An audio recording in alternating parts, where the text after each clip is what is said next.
예, 뉴스탑10이 뽑은 1위가 지금 나왔습니다. 오늘 오후 2시에 종부세를 최대 6% 올리는 걸 포함한 부동산 3법이 민주당 단독으로 국회 본회의를 통과했습니다. 미래통합당은 표결엔 나서지 않았지만 지난번과 달리 퇴장하지 않고 반대 토론에 적극적으로 나섰습니다.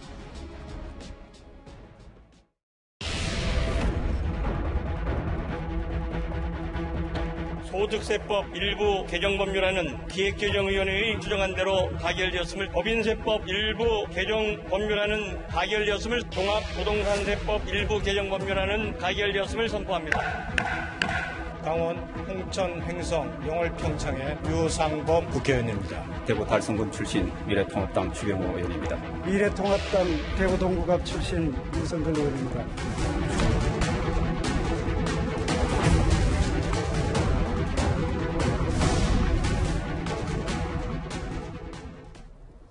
오늘 본회의 처리된 부동산 3법 본질 얘기를 좀 해보기 전에 먼저 이현정 의원님. 네.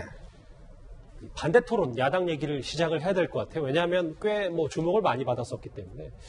근데 과거에 윤지숙 효과로 좀 재미를 봤었는데 오늘은 무려 9명이나 나섰습니다. 야당에서요. 사실 윤희숙 의원이 딱 5분 만에, 딱 5분 연설 만에 바로 전국적 인물이 되어버리지 않습니까? 윤희숙 의원이 썼던 책도 지금 엄청나게 팔리고 있다고 하는데요. 어쨌거나 국회의원이 어떤 면에서 보면 이 인물을 알리는 데는 자신의 논리력, 진정성 이런 것들이 중심이 된 연설이 정말 좋은 방법이거든요. 예. 이제 그렇다 보니까 지금 초선이나 재선이나 할 것 없이 서로 이제 이런 방식을 통해서 좀 이야기를 하겠다고 해서 오늘 같은 경우에 사실은 이제 미래통합당이 적극적으로 5분 발언과 찬반 토론에 참여를 하면서 바로 이제 이렇게 이야기를 나서는데요. 사실 이게 매번 성공할 수는 없지 않습니까? 아무래도 윤희숙 의원이 처음이고 초선이고 또 본인이 경제학자 출신이면서 그 짧은 시간 안에 많은 내용들을 담았고 이런 거 하기 때문에 어떤 신선한 감이 있었지만 오늘 같은 경우는 아무래도 이제 갑작스럽게 이렇게 준비하는 바람에 그렇게 썩 인상적인 연설은 없었던 것 같아요. 그러나 어쨌거나 저는 이게 굉장히 좋은 현상이라고 봅니다. 왜냐하면 이제 국회의원이요. 정말 4년 임기 동안 한 번도 예를 들어서 국민들 입에 안 올리는 분들이 많거든요. 그러면 이런 걸 통해서 자기가 가지고 있는 실력, 논리, 또 진정성 이런 것들을 정말 알릴 수 있고 바로 이런 걸 통해서 국민들이 판단하게 되는 계기가 되면 저는 오히려 국회 내 싸움 잘하고 목소리 높고 욕 잘하고 이런 것 때문에 뜨는 것보다는 훨씬 낫다고 생각이 듭니다.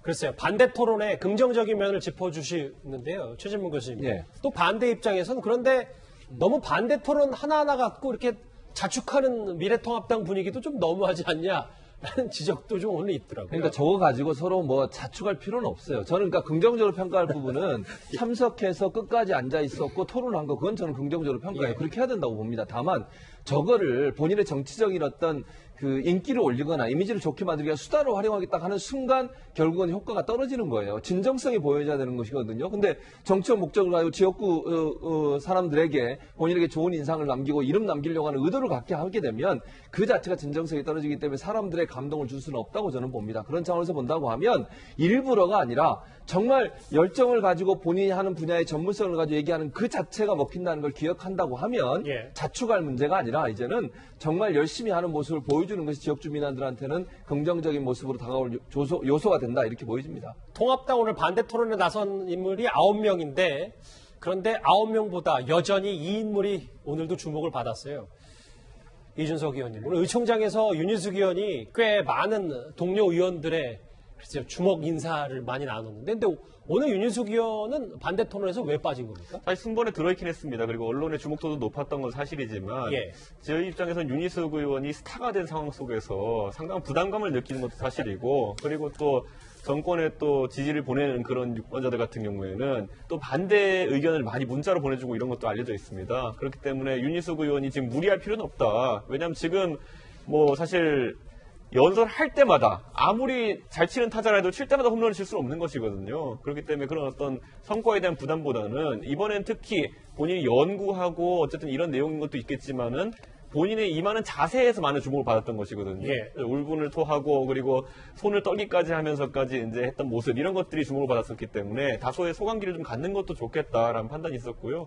저는 이번에 오늘 9명이 이제 이슈를 또 새로 다루게 됐는데 저는 여기서 안타까운 것이 사실 소속사에서 가수를 띄우려면은 한 가수가 한 노래로선 뜰 때는 계속 띄우게 해야 되는 것인데 지금 여당이 지금 사실 전격전을 하듯이 계속 이슈를 쏟아내고 있습니다. 네. 그 상황 속에서 하나의 이슈가 완전히 마무리되고 숙성이 되기 전에 다음 이슈로 넘어가는 모양새들을 보이고 있거든요. 네. 저는 그렇기 때문에 그런 어떤 여당의 속도전에 전격전에 밀리지 않는 것도 굉장히 중요하다 이렇게 봅니다. 그럼 이준석 의원님 말씀은 오늘 좀 개인적인 부담감이 어땠을지 몰라도 윤희숙 의원이 좀 나서서 뭔가 부동산법에 대해서는 좀 더 센 목소리를 냈으면 오히려 야당 쪽에 기회가 더 있었을 거다 이런 말입니다. 그렇죠. 부동산으로 메시지를 통일하고 그리고 윤희숙 의원님 같은 경우에는 언론의 주목도가 높기 때문에 연설을 다시 하는 방향으로 라인업을 짜기보다는 방송 출연이라든지 라디오 재담 등을 통해 가지고 의견을 알리는 것, 좀 더 세부 디테일을 알리는 것이 낫지 않았나 이런 생각하고요. 예. 저는 앞으로 지금 국민의 관심사가 부동산이기 때문에 적어도 미래통합당의 모든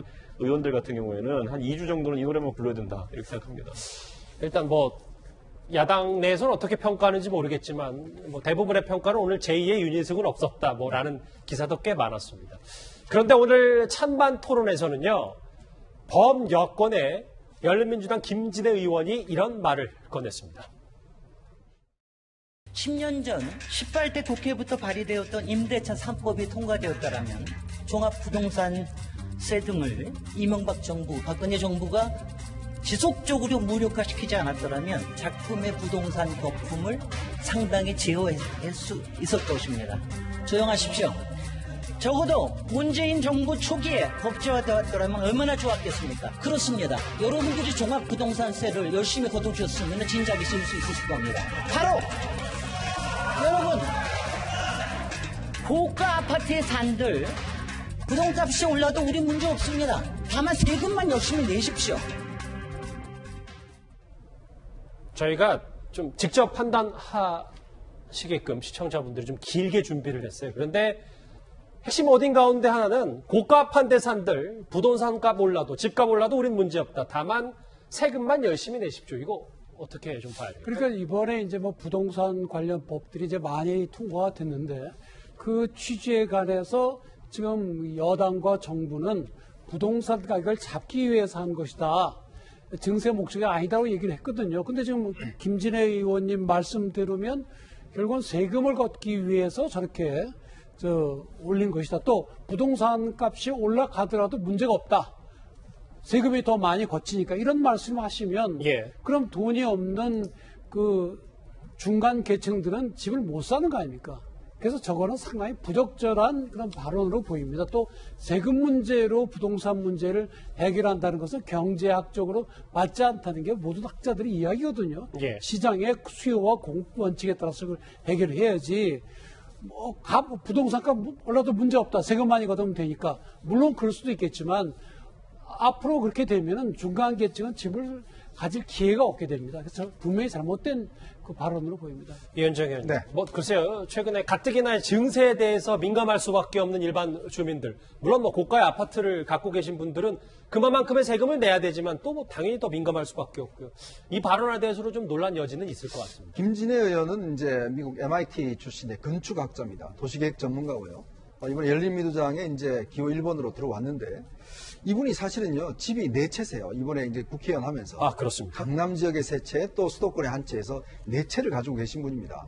그러니까 본인은 뭐, 모르겠습니다. 돈이 많으셔서 세금 내는데 부담이 없으시는 모르겠지만, 그러나 집 한 채 가지고 있는 일반 서민들 입장에서 보면, 사실 세금을 어떤 면에서 증세한다는 것 자체가 굉장히 가게 살림에 부담이 되는 거 아니겠습니까? 그리고 부동산 올라가는 것 자체를 세금 많기 때문에 괜찮다라고 이야기를 하면, 이거는 집값 잡겠다는 의지가 아니잖아요. 어떤 면은 지금 집값을 잡아야 되는 이유는 뭐면 집을 가지고 싶은 사람들, 집을 어떤 면에서 서민들이 이제 전세 살다가 집을 한번 가지고 있는 사람들이 희망을, 꿈을 이제 잊어버린 거 아니겠습니까? 물론 뭐 지금 김진애 의원은 집이 4채시니까 걱정이 없으시겠지만 그러나 집을 가지겠다고 하는 사람들 입장에서 보면 그 많은 세금, 또 집값이 올라가는 거 엄청나게 부담스럽습니다. 그러니까 본인의 눈으로만 보지 마시고 일반 서민의 눈으로 이 상황을 좀 바라보시라. 제가 그런 말씀 좀 드리고 싶습니다. 알겠습니다. 물론 김진애 의원의 발언도 있었습니다만 다소 침착한 분위기였던 오늘 국회 상황과는 달리요. 어제 법사위는 시작부터 충돌이 있었습니다. 문제를 이렇게 독재적으로 운영을 하면서 이 정도가 될 일이 아니에요, 지금. 소위 구성에 대해서 말씀을 하시는데 정말 소위 구성 안 된 거 누구 책임입니까? 김동욱 간사님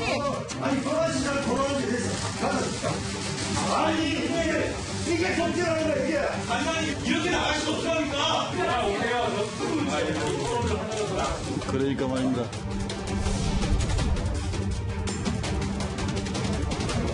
가결되었음을 선포합니다. 예, 어제 보신 것처럼 저렇게 법사위를 통과해서 오늘 본회의까지 이 부동산 3법이 처리가 된 거겠죠. 그런데 윤호중 법사위원장, 이 부동산 관련 법안들이 모두 법사위에서 처리된 이후 이런 말을 했습니다. 오늘은 대한민국 국민이 평생 집의 노예로 사는 것을 벗어나서 대한민국 경제의 주인이 되기로 결정한 날로 기록되기를 바랍니다. 우리 국민이 부동산에 매달리지 않고 부동산의 노예가 되지 않고도 노후까지 편안하게 집 걱정 안 하고 생계 걱정 안 하고 살 수 있는 그런 나라를 만들어야 우리나라가 진정하게 경제를 발전시킬 수 있는 그런 나라가 될 수 있다는 것을 잘 보여주는 그런 일이라고 생각합니다. 이 말 자체, 국민이 집의 노예에 벗어난 역사적인 날, 이 말은 취지는 무슨 말인지 알겠는데, 그럼 그게 부동산 3법이 그만큼 잘 만들어진 법이냐? 집의 노예에서 벗어난 날, 이준석 의원님은 이 말을 어떻게 좀 평가하십니까? 저는 정확히 무슨 말인지 뜻을 잘 몰랐습니다. 집의 노예라는 것이 집을 구매하는 부담에서 벗어났다는 이야기인지, 세 걱정을 안 해도 된다는 것인지, 좀 더 구체적이었으면 좋았을 법했다, 이렇게 됐고요. 지금 대다수의 국민은 집 때문에 지금 망연자실에 있습니다. 구매를 포기하는 사람들을 속출하고 있고요. 그리고 전세가 사라지면 어떡하나 이런 걱정들이 오히려 이 법안이 통과된 이후에 늘어나고 있는 상황인데, 예를 들어 최근에 출산율이 떨어지고 결혼율이 떨어진다 해가지고 거기다 대고 수치만 보고 가가지고 여러분은 출산의 고통과 이제 육아의 고통에서 벗어나셨습니다. 축하드립니다. 이래버리면은 싸우자는 거거든요. 저는 지금 분위기 파악 진짜 못하고 있다. 이런 생각이 듭니다, 지금. 그러니까 결국에는 주택 구매를 거의 포기하는 지경에 다르고 지금 보면은 전세가 사라지는 지경에 이르는 그런 것에 대한 불안감에 맞지 않는 그런 너무 자화자찬식 표현이 아니었나 이런 생각을 좀 하게 됩니다. 그러니까 상황 인식부터가 잘못되니까 이런 말이 나왔다 이렇게 보시는 거예요? 뭐가 기쁜 건지 저는 모르겠습니다. 저는 이제 전월세가 만약에 진짜 공급 같은 경우도 전월세 공급 같은 경우도 지금 지장을 받을 것이다 예측하고 있는데 어떤 긍정적인 효과를 바라봤기에 아니면 진단하고 있기에 저런 평가를 한 것인지 부차적으로 설명을 좀 해야 될 것 같습니다. 윤호중 의원이. 윤호중 위원장이요. 그런데 유독 이 노예라는 단어를 꽤 여러 번 사용했습니다. 우리 국민들이 더 이상 부동산의 노예가 되지 않고 대한민국 국민이 평생 집의 노예로 사는 것을 벗어나서 우리 국민이 부동산에 매달리지 않고 부동산의 노예가 되지 않고도 최 교수님, 이런 겁니까? 노예라는 단어를 쓴 건 우리가 부동산이든 집이든 돈에 얽매이지 말고 좀 자유롭게 하자라는 취지일 텐데 그렇게 되려면 뭔가 정책이 좀 세밀하게 잘 추진이 됐었어야 되지 않냐 뭐라는 얘기도 있고요.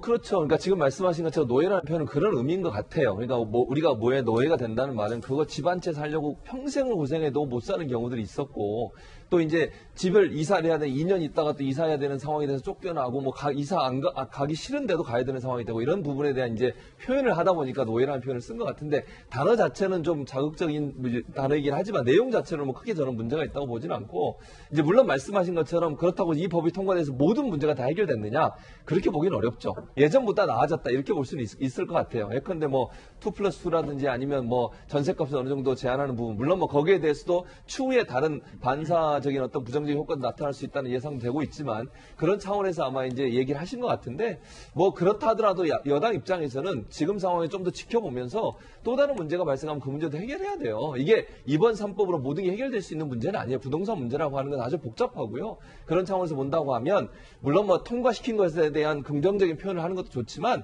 이 이후에도 더 열심히 이 문제를 해결하기 위해서 노력하는 부분도 반드시 보여야 된다고 생각합니다. 자화자찬하기에는 조금 일렀다. 아직은 그렇다고 보죠, 저는. 그래서 법이 통과된 것 자체는 어쨌든 예전보다 나아졌다는 점에서 자화자찬이라면 이해가 되지만 부동산 문제가 모두 다 해결됐다고 보는 것은 아직 이르다고 봅니다.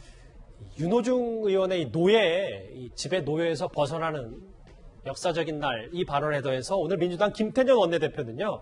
국민 모두가 1가구 1주택 시대가 되게끔 만들 것이다. 이렇게 호언장담까지 했습니다. 다주택자, 투기성 주택 보유자, 법인에 대한 세금을 강화해서 부동산 시장의 과열을 진화하고 서민주택 공급에 환원토록 하겠습니다. 민주당은 국민 누구나 내 집 한 채를 장만할 수 있는 1가구 1주택 시대를 만들겠습니다. 뭐 1가구 1주택 꿈 같은 얘기인데 정말 좋긴 좋겠죠. 근데 정말 그 정도로 집권 여당의 준비가 탄탄한지 또 이것조차 축포를 너무 먼저 말만 앞서가는 거 아닌지 뭐 여러 가지 좀 생각들이 들 수도 있는 거 아니겠습니까? 좀 전에 윤호중 위원장이 뭐 노예라고 이야기하셨는데 윤호중 위원장은 집이 2채에다가 한 채는 아들한테 이제 물려줬어요. 뭐 본인은 노예 상황에서 벗어난지 모르겠지만, 그러니까 저는 집을 처음에 전셋집을 옮겨가면서 제가 한 번도 노예라고 생각해 본 적이 없습니다. 예. 자, 꿈을 갖고 살았거든요. 좀 더 하면은 좋은 집을 얻을 수 있겠다. 그리고 또 집을 살 수 있겠다. 평수를 늘려갈 수 있겠다. 그렇게 살았는데 그렇게 노예라고 이야기하시니까 좀 마음이 안 와닿는 측면이 있습니다. 그리고 김태년 원내대표가 이야기했던 1가구 1주택 정말 어떤 면에서 보면 굉장히 좋은 정책이죠. 그렇죠. 우리 국민들이 살아가면서 내 집 하나 갖는 것 자체가 우리가 꿈인 것인데 문제는 이제 사회가요 복잡화되면서 1가구 1주택도 중요하지만 집을 어떻게 하면 좀 더 좋은 집으로 늘려가느냐, 좀 더 좋은 환경으로 가느냐, 이 문제도 굉장히 중요한 문제거든요. 이게 어쩌면 시장에서 이제 형성되는 문제인 것인데, 뭐 예를 들어서 북한같이 1가구 1주택 되면 뭐 좋지 않겠습니까? 그러자 똑같은 1가구 1주택인 상황하고 지금 우리가 살고 있는 사회에서 1가구 1주택하고는 좀 저는 의미가 다르다고 봐요. 예. 문제는 내가 노력을 하면 집을 구할 수 있다 라는 비전을 보여주는 게 저는 중요하다고 보거든요. 내가 좀 돈을 모으고 그러면 예측할 수 있지 않습니까? 우리가 지금 한 10년 모으면 집을 얻을 수 있다라고 생각하는데 문제는 10년 모아봤자 이 집값 상승률이 더 높아버리면 좌절하잖아요. 지금 우리가 정부한테 요구하는 건 그겁니다. 뭐냐면 좌절하지 말게 하자는 거거든요. 즉 집값 상승률을 좀 낮춰서 내가 이때쯤 되면 집을 구할 수 있겠다, 얻을 수 있겠다. 이 목표를 달성하게끔 그 비전을 제시해 줘야 돼요. 예. 그러니까 그걸 하라는 게 정부 정책이지 무조건 한 주택을 가지게 하겠다. 이거보다는 오히려 어떤 면에서 보면 내가 노력하면 10년 뒤에는 뭐 15년 뒤에는 내가 집을 가질 수 있다. 25평, 30평 가질 수 있다. 이것만 이루어지게끔 그 이후에 되면 그때 되면 집값이 확 올라서 뭐 꿈도 못 꾸는 이런 사회는 아닌 것이죠. 그러니까 이현정 의원님 말씀은 너무 반시장 정책으로 비춰질 수 있는 부분, 그렇게 언급되는 부분보다는 좀 뭐 여지를 좀 널어놓는 측면에서 대안과 정부 정책이 그렇게 추진이 돼야 된다 이런 말씀이시죠. 그러니까 어떤 평등도 좋지만 문제는 그 평등 속에서 실제 내가 가질 수 있는 가능성, 그걸 일단 열어주라는 것이 저는 정부에 오히려 더 앞으로 좀 집중해야 될 정책이 아닌가. 결과의 평등이 아니라 과정과 절차의 그렇습니다. 평등이요. 알겠습니다. 그런데 어제 법사위에서 나온 또 다른 장면, 미래통합당 의원들이 떠난 뒤에는 김현미 국토부 장관을 감싸는 듯한 발언도 쏟아졌습니다. 김현미 장관께 조금 억울하다는 느낌이 드실 것 같습니다. 이번에 보니까 국토부가 실제로 미친 집값을 포함해서 집값 안정을 할 수 있는 수단이 그렇게 많지 않다는 생각이 들었습니다. 홀로 마치 전부 다 책임을 지는 듯한 좀 억울하다는 느낌이 좀 드는 것 같은데요. 김현미 장관님 선거하시듯이 홍보를 하시면 아마 다 홍보가 되실 거예요. 우리 국민들이 더 이상 부동산의 노예가 되지 않고 대한민국 경제, 지금 우리 코로나 위기 극복하는데 국무위원으로서 정말 많은 노력을 해주셨습니다.